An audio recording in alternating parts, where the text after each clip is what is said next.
Hay una fuerza invisible que está moldeando nuestro mundo. Ahora mismo, es como un baile microscópico que lo explica casi todo. Desde por qué se diseñan los puentes de cierta manera, hasta cómo es posible que haya vida debajo de un lago congelado. Hoy vamos a ver de qué se trata. A ver, piensen en esto. ¿Se han fijado alguna vez en las vías del tren? Si miran de cerca, van a ver que hay como unos pequeños espacios entre los rieles. Ojo, que no es un error, Hay una razón súper importante para que estén ahí.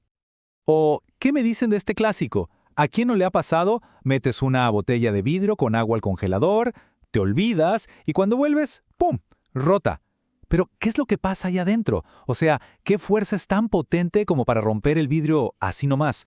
Y una última pregunta que parece, bueno, hasta tonta de tan simple, pero no lo es. ¿Por qué el hielo flota? Piénsenlo. Casi todo lo que es sólido se hunde en su versión líquida. Pero el hielo, el agua sólida, no, flota. ¿Por qué es tan especial? Bueno, lo increíble es que la respuesta a esas tres preguntas, las vías del tren, la botella rota y el hielo flotando, es la misma. Y todo tiene que ver con algo que no podemos ver. Un baile secreto, un baile microscópico que está sucediendo todo el tiempo. Ok, para entender este baile, lo primero es cambiar la idea que tenemos de algo que usamos todos los días, la temperatura. A ver, normalmente pensamos que la temperatura es solo un número, ¿no? Hoy hacen 25 grados, pero en realidad es mucho más que eso.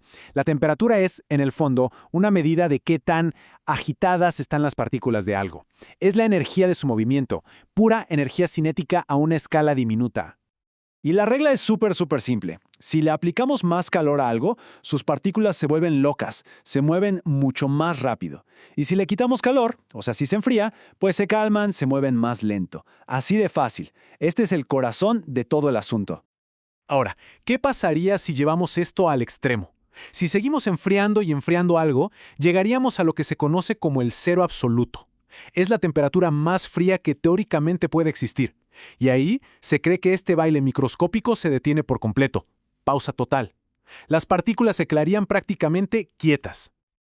Ok, ya sabemos que las partículas bailan. ¿Y qué? Bueno, ahora vamos a ver cómo ese baile invisible provoca efectos que sí podemos ver con nuestros propios ojos. Imagínense una habitación llena de gente bailando. Si la música se pone más rápida, la gente se mueve más, necesita más espacio, ¿verdad?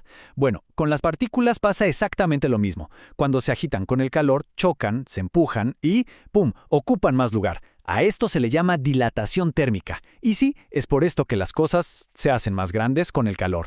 Y con esto, volvemos a la primera pregunta. ¿Se acuerdan de los espacios en las vías del tren? Pues es por esto. Esos espacios, que también se ven en puentes gigantescos, se llaman juntas de dilatación. Están ahí a propósito, para darle al metal un respiro, un lugar para crecer en un día de mucho sol sin que todo se doble o se rompa. ¡Pura física aplicada! ¡Increíble! Y claro, lo contrario también pasa.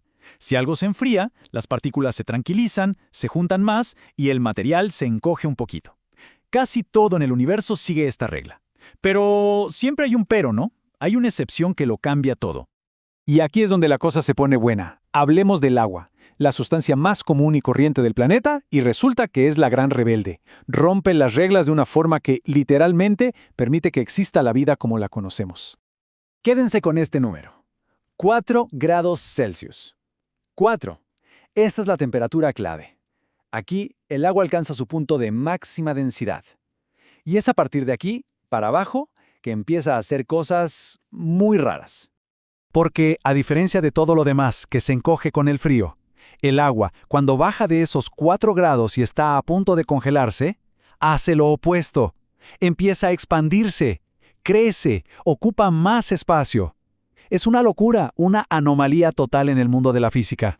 Y las consecuencias de esta rareza son gigantescas. Primero, al ser más grande pero con la misma masa, el hielo es menos denso y por eso flota. Misterio número 3 resuelto.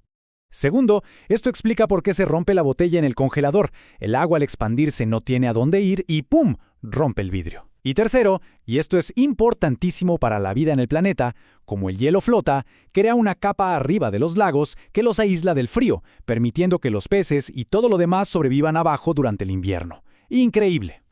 Y la razón de todo esto está a nivel molecular. Miren, Cuando el agua se congela, sus moléculas no se amontonan más. Al contrario, se ordenan, forman una especie de red, una estructura cristalina, como un copo de nieve. Y esta estructura perfecta deja un montón de espacios vacíos.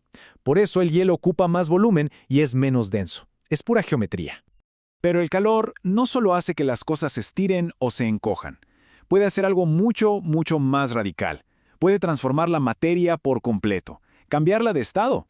Piénsenlo. Si le damos suficiente calor a un sólido, las partículas se agitan tanto, pero tanto, que rompen las cadenas que las mantenían fijas. Y ahí es cuando el sólido se derrite y se convierte en líquido. Y si seguimos dándole calor, pues las partículas ganan todavía más energía hasta que se escapan por completo. Y el líquido se transforma en gas. Fusión y vaporización. Ese es el camino. Y claro, el viaje de vuelta también funciona. Si a un gas le quitamos calor, sus partículas se calman y se agrupan de nuevo. Se condensa en un líquido. Y si a ese líquido le quitamos aún más calor, se solidifica. Es un ciclo perfecto. Todo depende de cuánta energía, de cuánto calor hay en el sistema. Ok, todo esto está muy interesante, pero ¿por qué nos debería importar? Pues porque no es solo teoría de un libro de texto. Esto está pasando a nuestro alrededor todo el tiempo. Es que entender este baile de partículas nos ayuda a explicar un montón de cosas. Desde lo más simple como por qué flota el hielo o por qué hierve el agua en la pava, hasta por qué un ingeniero tiene que pensar sí o sí en la temperatura para que un puente no se caiga. En el fondo es entender las reglas básicas de cómo funciona la materia, en todos lados, desde la cocina hasta el cosmos. Para cerrar, creo que la mejor forma de recordarlo todo es con esta idea. La materia es como una gran pista de baile, y el calor es la música. Cuando la música se acelera, los bailarines se mueven más y necesitan más espacio. Y si la música se detuviera por completo, bueno, todos se quedarían quietos. Esa es la danza invisible que, sin que nos demos cuenta, le da forma a nuestro mundo.